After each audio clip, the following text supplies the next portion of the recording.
Hey, friends, we're so excited for today's episode, and I can't wait to get into this conversation. My name is Sarah Beckman, and you're listening to Chasing Dreams with Amy J.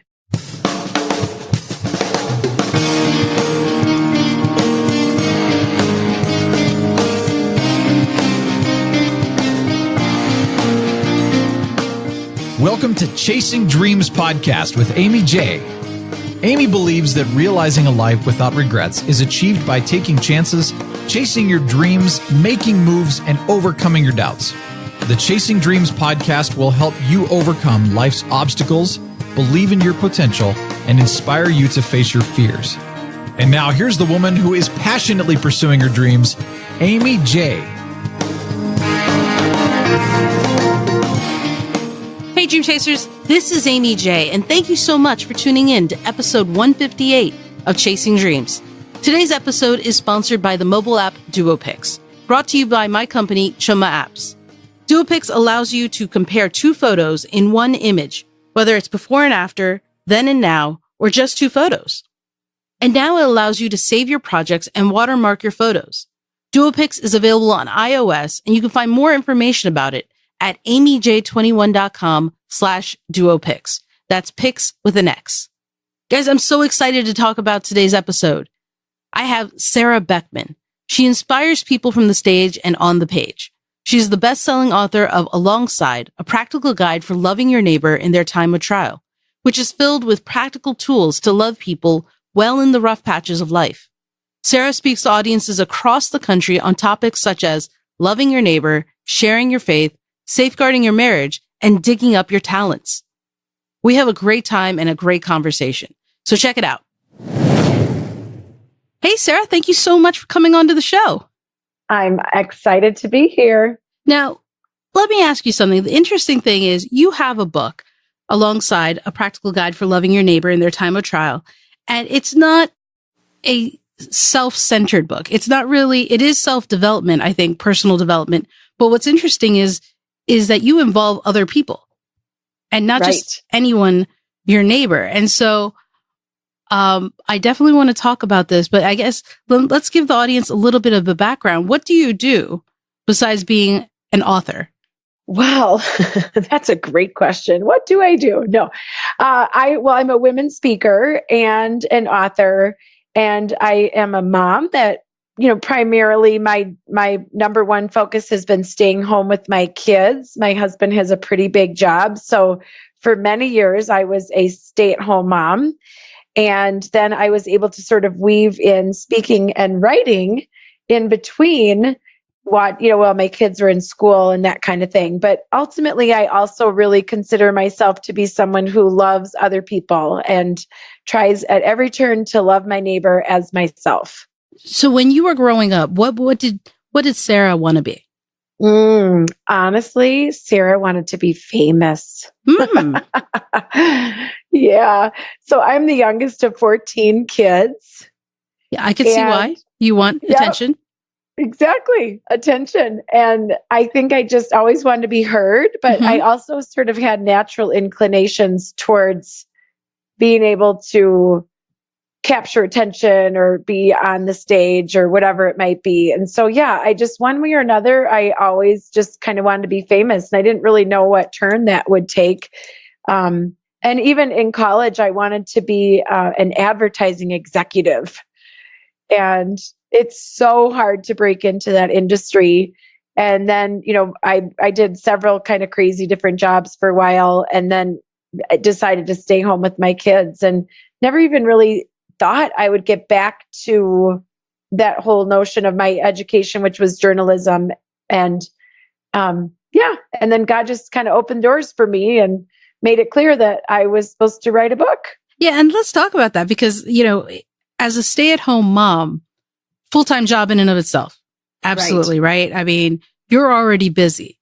What is it that drives you to kind of add on to your workload in the terms of speaking and writing this book? Well, I always did a lot of volunteer work. And once my kids were in school, you have time, even though you're busy with, managing your house and the kids. So when they were in school, I had more time. And honestly, people just really encouraged me towards that end of speaking. And that came first because I think there's two schools of people. There's authors who sort of have to be speakers because people want them to talk about their book. The nature of the business. Yeah. And then there's speakers who are also authors. And I would consider myself in that category. But it was really born out of people just encouraging that part of me and helping me realize really that it was a dream of mine, kind of a secret dream to, be a speaker. And then the book sort of followed along suit. So when you first began speaking, what topics did you talk about? Kind of anything that I felt was happening in my life. I think it's so important to speak on what you're living instead of just being, in my situation, a Christian women's speaker. You could talk about anything in the Bible, but this is true. There's plenty of material. There's so much. And so I always felt really called to speak about what I was living. And so when I first felt the call, if you will, and it's not, there's lots of callings in life, but I definitely felt like this was something I was supposed to pursue, and people, like I said, encouraged it. But I also felt like there was a moment in time where I realized that this was a thing.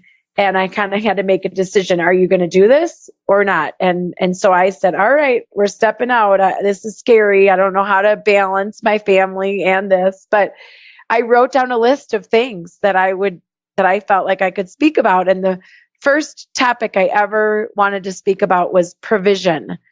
And in the faith perspective, that kind of meant in places in my life where God had provided for me and my family. And that was kind of the first thing. And then I went to actually some speaking training, and it was there that I wrote down a bunch of other topics. But I talked about things like using your gifts and the things that you're really naturally good at. And that is one of my favorite. I call it digging up your talents. And that's really one of my favorite things to speak about still 10 years later. Can we talk about that for a second? It's a parable in the Bible for those who may not be aware. It's one of my favorites as well. Can you summarize it for those who are listening that may not be familiar with the parable of the talents? Yes, of course. So basically, it's the story of a master going on a journey. And when he leaves, he entrusts his property to his servants, and he gives each of them a sum of money, which is a talent in biblical times, which is basically think of it as a bar of gold that was about 75 pounds. And he gave one of the servants 5 talents, and the next one 2, and the third one 1 talent. And he left on this journey. And when he came back, the first 2 servants had doubled what they were given. So one returned 10 to the master and the other returned 4. But the third servant only gave back what he had been given to begin with. And he said, I was afraid. And so I went and buried your talent in the ground. And the master was furious and kind of just said, at least you could have put it in the bank and, gotten interest instead of, operating out of fear. And so there's so many lessons in that. But for me, even it's like preaching a message to myself that I am not supposed to operate out of fear. And that is definitely the place where most of us take a sidetrack to our dreams, right? Yeah. We have a dream in mind, and then all of a sudden it seems too scary. And what if I'm not good? Or what if A, B, C, D, E, F, G? I mean, we can think of 100 things that could go wrong when we pursue our dream or our passions. But the one thing that the master in this parable says is, I don't want you to be afraid. That's not what I had in mind. And so that just is a reminder to me that really our job is to basically just multiply what we've been given. And whether you believe it's God that entrusted you with your skills and talents and abilities, or wherever you think they came from, you have things inside you that are naturally there. And our job isn't just to let them sit and, in other words, hide them, but how can we use them in our life to multiply? How can we use them to benefit other people?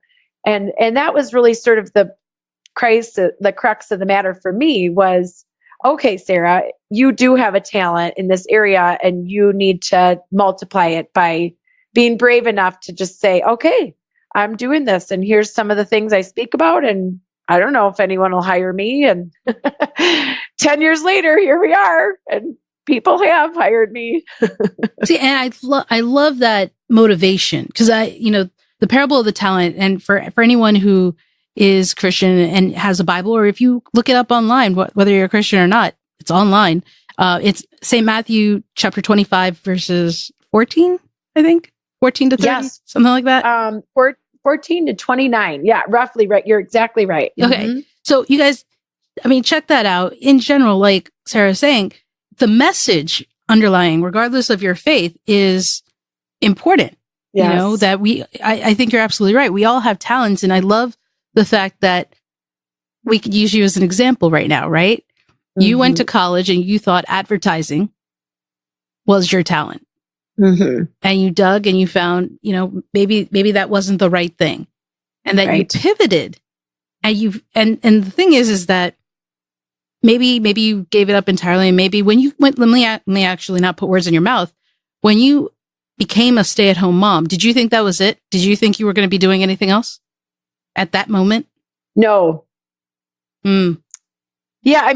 I guess I kind of felt like, and interesting that you'd ask, because I remember people saying that we're in the workplace and I just hate how we divide ourselves into these buckets, right? Mm-hmm. We are all working hard, whether we're home or in the corporate America, and they each have their own struggles, but it can be difficult. We need to cheer for each other instead of dividing each other. But I remember a friend that said to me, don't you feel like if you leave the workplace, you're going to be left on the side of the road and people are just going to pass you by? Wow, I know. That's a grim. It was really rough to hear because I was like, I went to college. I'm smart. And I don't think I'm just going to be passed by. But I also felt like my children were entrusted to me. And I needed to multiply in that area, to pour into them, even when it's hard, to be with them day after day after day. And my husband traveled a lot. And so a lot of times I was single parenting with him gone overseas. And, he traveled probably 2/3 of the time for about 15 to 18 years of our marriage. And we've been married 25 years. So it was really crazy to me to think that, oh yeah, I kind of did at that initial time. Like I'm stepping out of the workplace. I'm on the side of the road. And I'm being left behind. Let's just make it clear for anyone listening. Being a full-time parent is a job in and of itself. It is not easy. And if you think it is, just go ahead and take one day and be the parent. Just, take the role, all their responsibilities, all that they do, go ahead and do it. And you'll see it's not easy. Parents who are single parents and parents who are full-time, utmost respect. Yes.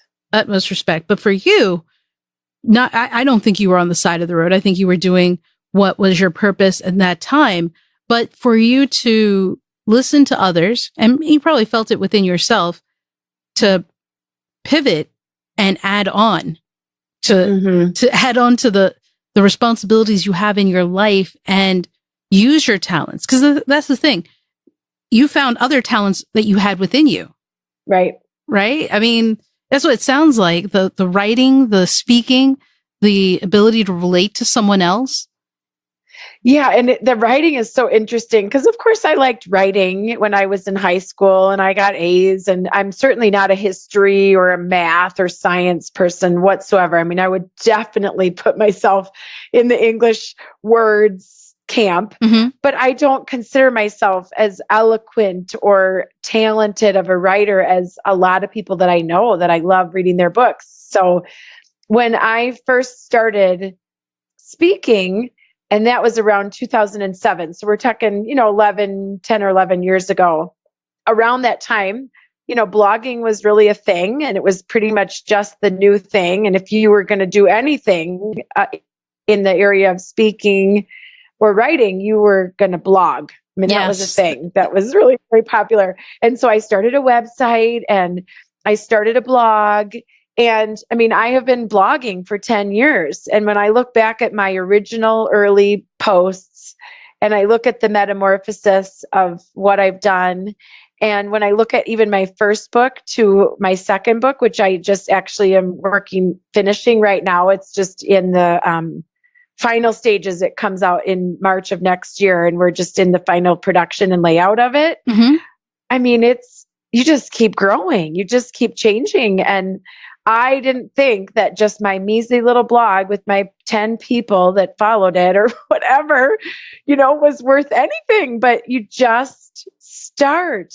And, there's another expression that comes right out of that parable, actually, of scripture. And it's the master, when he comes back, he says to the servants, "You've been faithful with a few. I will put you in charge of many."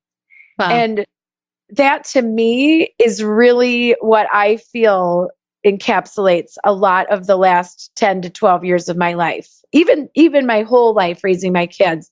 My son is 21 years old, my oldest. And I really was. I was faithful with the few little things. I was faithful with the 4 or 5 people in my neighborhood, or I was faithful with the little play group, or whatever small amount. I was faithful with my 10 followers on my blog. I was faithful each year to just keep trying to write and perfect and get better at my craft. And once I started speaking, I was faithful with the, audience of 30 or even 8, and it's not like I mean, sometimes people think, oh, you've arrived, you've had audiences of 500 or whatever. Mm-hmm. It's like, you know what? You see that. But for 10 years, I've been working towards that because I've been faithful with 8 or 2 in my audience. And, it's just such an interesting concept that we all look at each other and think they've arrived, but we don't see someone for the work that went into and the evolving of them as a career or as a mom or any of those things. So, yeah. In that career, because perseverance and that journey that you go through, it's so important to talk about. And you're absolutely right. I mean, people now see the fruits of your labor, right, but don't see the labor itself. Yes. And when you're doing that labor, it's often easy to say, yeah, but look at what it got her. It's easy to do. I just have to do X, Y, and Z, 1, 2, 3, and boom, I'll get it. Like she got it. But within that ABC 1, 2, 3, those 10 years you put in with the audiences from 10 to 8 to 500, what it is now, did you have moments where you wanted to stop? Yes. Yes, and yes, and yes. Yeah. We all think that the grass is greener sometimes, as that's of course a real thing. Mm-hmm. And there was many times that I really wanted in my mind, I wanted to cash it all in and go do an 8 to 5 job and work for someone else and get a paycheck and actually be paid for the value of my work. And my husband and I would just have these long conversations where I would just be like, if you worked for 10 years and hardly got paid, would you want to keep working? He's like, well, of course not. But what you're doing is not about money. It's about the message, and it matters. And, so there was lots of times that I wanted to quit, very much. Just because you get caught up in the numbers, you get caught up in the social media, sort of the number of followers, or comparing yourself to other people. And even though I know that I'm not supposed to compare myself to anyone else, and I'm supposed to walk my road and take my talents and do what I can with what I have, it's just real tempting sometimes.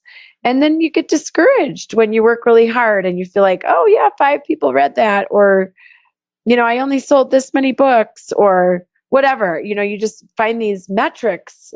But really, for me, that's the pushing back point, is that I know it's not about the metrics. It is about the message.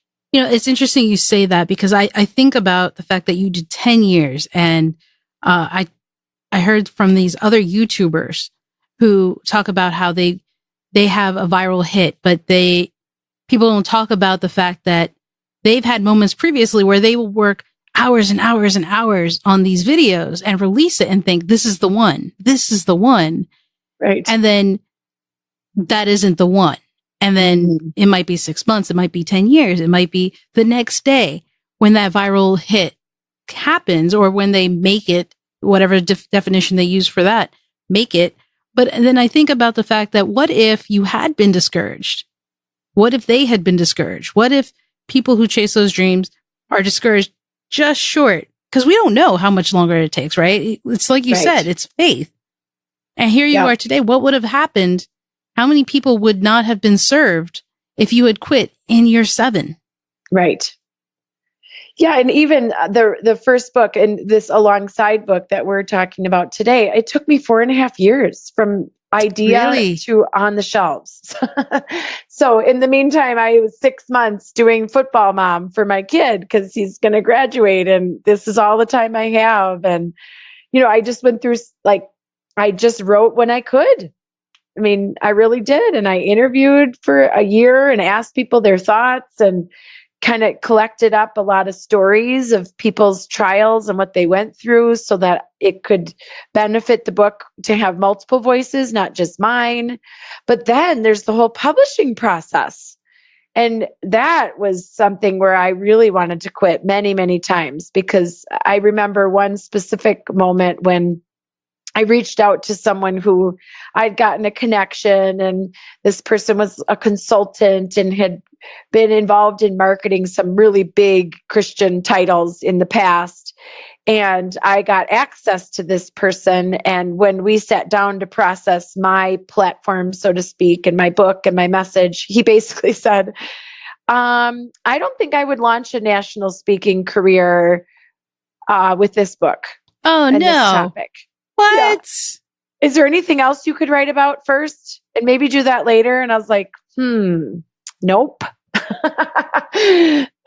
But his no really helped me develop my yes, that regardless of the way I was getting this book to print. And then he sent my manuscript to an agent, and the agent said, nope. Not big enough yet, not enough followers, not a big enough platform, which is kind of a big fancy word for how many people are invested and interested in what you're doing. And, it's not hundreds of thousands, I'll tell you that much. So they kind of said, yeah. And this is all without even acknowledging the content of the book. Right. It's the superficial numbers of the writing, right? Which just is so disheartening to a writer when you've poured your heart and soul. And I spent a month writing the book proposal alone and just getting the clarity. And I had half the book written at that time. And so between his no and the agent's no, that they wouldn't even consider representing me, I went into the mode of I'm going to self-publish because I just can't move forward with my life until I get this book out of me and on paper and just to the world so that I can move on. And in the end, I was going down the self-publishing route, and then got another person just reached out to me and said, hey, have you considered this publisher? And I have a friend there. And, literally I had my contract within a month. Wow. Amazing. And so I just started to go down a path and chose one. And then, in my estimation, God just redirected it. But I was moving, and I love the expression that a boat that's not moving is very hard to steer. And I'm a sailor. And so I know that when there's no wind, the boat doesn't steer because you don't have any forward motion. You need forward motion to steer a boat. And in reference to God and my faith, I always think I have to move in a direction. And if I'm going the wrong way, God's going to steer me another way, but I have to be moving. I can't just sit there paralyzed. So yeah, that's kind of what happened with the book. That's phenomenal. Yeah, it's pretty fun. It's a great story. It is. And it's just one of perseverance, of fortitude, and just faith. It really is a story of faith. And that's what dream chasing is, isn't it? Just moving along and having faith that what you believe in will happen, just not knowing when. Yeah. And I also think too, is not knowing how. Yeah. And that really, I want to know. If I knew exactly how something was going to happen, I would do it. No problem. If you could tell me the 10 steps to get there, I can do the steps. But that's not how life is it? No, that's a good point. That's a very good point, is that if you gave everyone, hey, here's the instructions on how to get your dreams, go ahead and do that, there absolutely would be more people chasing their dream. But would it really be a dream? Right. Or just something you're getting? Exactly. So I wanted to talk about the book and the subject matter of it. Like, why did you write a book about loving your neighbor? Why was that the subject matter you decided and wanted for your first book, especially given pushback that you received? Why was it important to you to write this? Yeah, such a great question. Well, ultimately, I really felt impassioned about it because I not only had my own hardship, but I walked with other people through theirs. So when I was pregnant with my third daughter, I was on bed rest for 11 weeks. Wow. Yes. And the community and our church and neighbors and people that I hardly knew in some cases came alongside my family and really loved us through that time, because I was stuck in my bed and I had a 4-year-old and a 2-year-old at the time. And then not long after my daughter was born, when she was 18 months old, I had my first back surgery, and I ended up having 3 more. So I had 4 total back surgeries in 6 years. Oh my goodness. Yes. And so again, I was on the receiving end of people's generosity and support and kindness and loving my family through tangible, practical ways. And in simultaneously to that, I had a best friend that was diagnosed with leukemia. And she was a friend from church, and we had kids the exact same age. We each had 3 kids, and they were the same ages. And I was going through back surgeries while she was going through cancer. And so, of course, in my mind, her cancer trumps my back surgery, which is true. But, I know we're not supposed to compare our hardships. Sure. But I know what you're talking about. Yeah, yes. As a friend and just, yes. Right. She was in great need. And so I was sort of one of the key people that helped her family through that time, and sort of was a point person. And one of my gifts is bossiness. So I was bossy, and I just was helpful to their family in that way, because I could tell people what they needed and what they didn't need and kind of organize things. Another gift of being the youngest of 14 kids, I learned how to make my voice heard. So I cared for them in that way. And then I had a neighbor who lost a husband, and then not long after was diagnosed with breast cancer, and she passed away. And then my sister's husband was diagnosed with cancer, and he passed away. So in that decade, my bed rest, my 4 surgeries, and then 3 people close to me died all 1 year apart from each other. Oh my goodness. I am so sorry to hear all that. Yeah. It's hard to look back on, and really the magnitude of it is interesting when I sort of lay it out, but you're in crisis coping mode. So you just keep pressing on.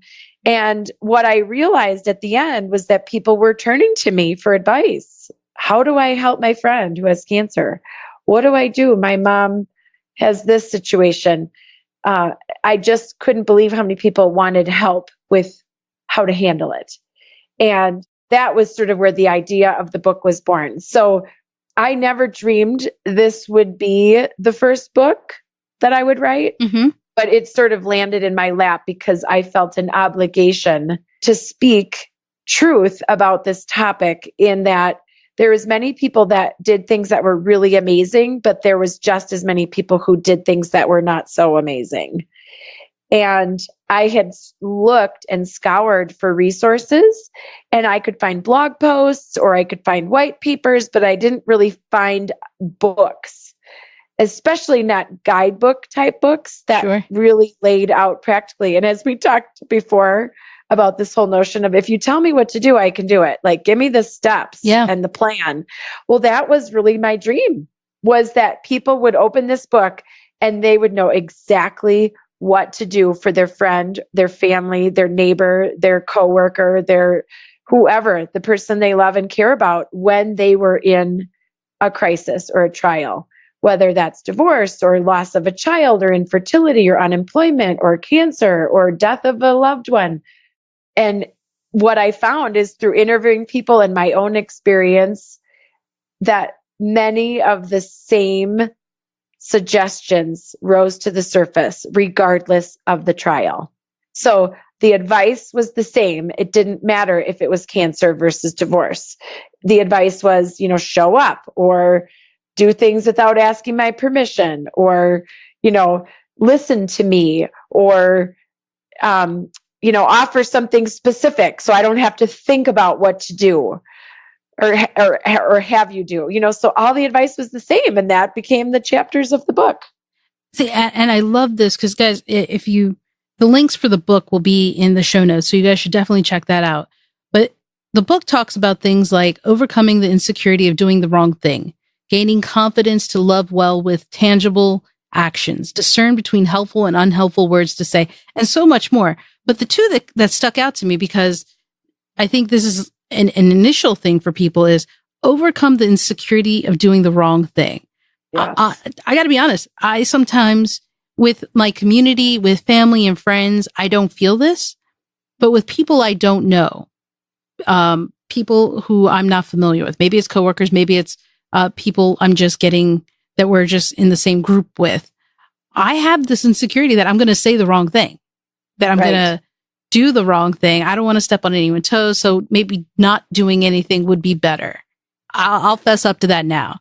Like in the Malayali Indian community, I don't have this problem. Also because I think I have a gift for smoothing it with people I know, but for people I don't know, I have this urge. I want to do something, but I'm like, they might take that the wrong way. Let me not. And that you talk about that. Can you talk a little bit about how that works or a sneak peek of how to overcome that?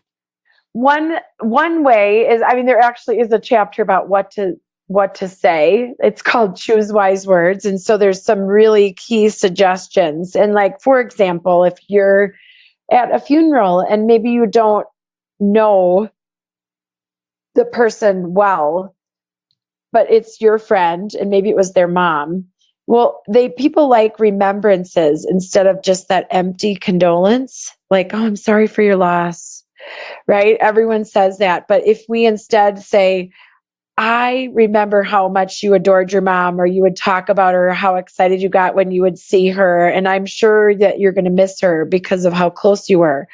Or if you did know the mom or the dad or whoever passed away, sharing a memory of what they meant to you or something that you remember about them is so precious to the person that has lost someone that they love. If someone has cancer, then really what they want to know is that you're there for them. And they don't need you to fix it or give them your suggestions for juicing or oils or your organic food that's going to cure their cancer or the magic doctor or flying to China or whatever your solution is. They mostly just want you to be there, to be present, to not try to fix it. And throughout the book, one of the ways that I've made it easier for you to know what to do or not to do in certain situations. And this, you led into this perfectly, because when you know someone well, you're more inclined to know on some level what they might need. But the further away from you relationally they are, the harder it is to discern. So there's a chapter that talks about relationship tiers, and meaning level 1, 2, 3, and 4. And then how close you are to someone dictates what you say or what you do. And throughout the whole book, I've used that relationship levels as reminders. This is appropriate if you're a tier 1 or 2. This is appropriate if you're a tier 3 or 4. If you're a 3 or 4, don't do this. So definitely a practical guide. Yeah. Yeah. So definitely at every turn, I really wanted you to be able to know that this is appropriate and really discern and think about how well do I know this person, and then see the book and the suggestions through that lens so that you can have the confidence and not be insecure anymore, because you say, you know what? I don't know them super well. So I'm not going to offer to go over and do their laundry. That might be awkward for me to be in there touching underwear, or yeah. right. If you're a one, then that's a really practical thing that you could say, I'll come every Monday and do the laundry so you don't have to work or worry about that. I mean, that's a very simple one, but gives you an idea of how knowing your relationship helps you know how to respond. I love that. I mean, I love the book and the concept and what you're doing, because you're right. There is no book, or even, it's very hard to find on the websites as well, that talks about this. It's kind of that unspoken, nobody say anything. It's kind of like crickets. Right. And the thing that was really hard for me was that when I would read websites, they were always very tainted with the person's personal experience. And often it was born out of a negative experience. Mm-hmm.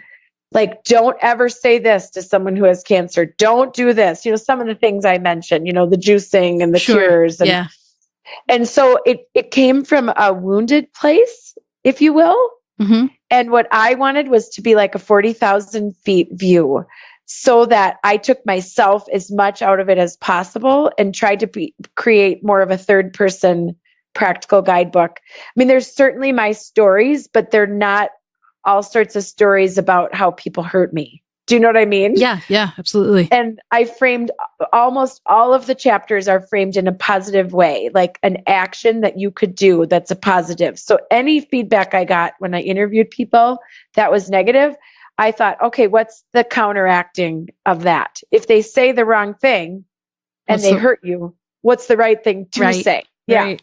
So it's all framed in the positive. There is one chapter called Don't Do This, because some things you just have to put in black and white. Some things you just have to say straight out. Yeah. Just don't do this, please. So, but yeah, I really, and thinking about the dream and the notion of the podcast and the people listening, I really just have to be honest and transparent and say that there was many times I wanted to quit. Because I felt like I could never get all the scenarios perfect. In that, okay, there's always going to be an exception to the rule of what I've written in this book. There's always going to be someone who says, well, you said to go over and then I went and that was the wrong thing. And those were the voices that I had to just put on mute, because 80 to 90% good is good enough, because it is going to help people. And for most of the time, it's the right answer. And that was something that almost got in the way of me not following through on my dream, because it's just so tempting to start hearing the negative voice of, oh, but that's not going to be right all the time. So this isn't going to be a good book. Or what about you didn't put tier 1, 2, 3, and 4 in every paragraph, whatever. It's just, there's so many ways I could have just said, nope. Well, listen, can't do it. I'm very glad you didn't listen to the self-doubt or the imposter syndrome that you may have faced, because nothing ever is going to appeal to everyone. There's always going to be haters, so to speak, with anybody who's chasing a dream, but especially writers, authors, creators. There's always going to be someone that it's not their cup of tea. But the fact that you're doing it, you're not doing it for everyone. You're not doing it for the haters, but you're doing it for people like me who are in need of that resource and the guidance through those difficult times. And for other creators, you're doing it for those who are interested, those who you're appealing to, your audience, right? And I love that you kept going, because I will be getting your book, because I do want to read it. And I'm very curious as to how that is. I mean, unfortunately, you had many experiences to pull from, unfortunately, but that also makes you an expert. And so a silver lining to those sad times, I think, is this book. And I love that you saw through, and I hope it helps not just me or anyone listening to this, but to the families going through it as well. Yes, because honestly, that's really the thing, is that it's you're going through one of the darkest times of your life. And then if someone makes it darker because they ignored you and you lost a friendship, or your family member puts their foot in their mouth time and time again because they're not being focused on you, but they're focused on themselves. Our job is to lighten the load, to make what is dark a little bit brighter.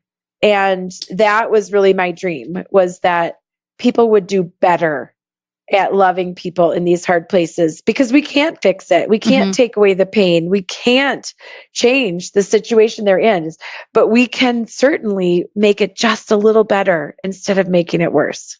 Absolutely.